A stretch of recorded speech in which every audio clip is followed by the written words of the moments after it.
तोंडाला चव नसेल, भाजी खायची इच्छा नसेल, भाजी खायचा कंटाळा येतो एखाद वेळेस, तर त्यावेळेस काय करायचं आहे, मस्त 5 टोमॅटो घ्यायचे, धुवून घ्यायचे, चिरून घ्यायचे आणि आपल्याला फक्त 2च कांदे यामध्ये घालायचे आहेत. मोठ्या साईजचे 2 कांदे घ्यायचे, बारीक चिरायचे. त्याचबरोबर टोमॅटो आपल्याला जाडसर असंच करून घ्यायचं आहे.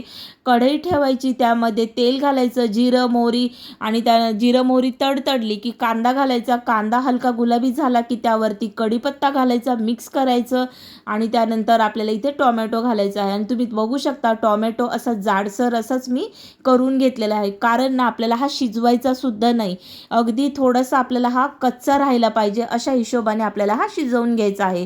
चिमूटभर मीठ घातले, हे मिक्स झालं ना त्यानंतर कांदा लसूण मसाला, अर्धा चमचा मिरची पावडर घेतली आहे आणि आता हे एकजीव करायचं आहे.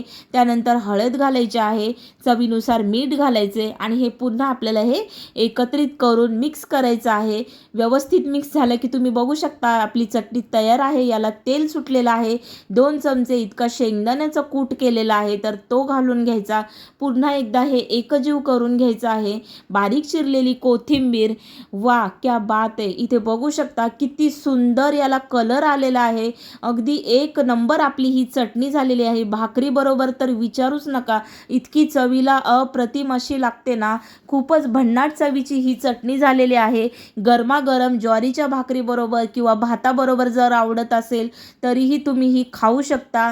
1 चपातीऐवजी तुम्ही 2 चपात्या खाल, इतकी भारी ही चटणी. घरी एकदा नक्की ट्राय करा. Like, share, subscribe. बाय.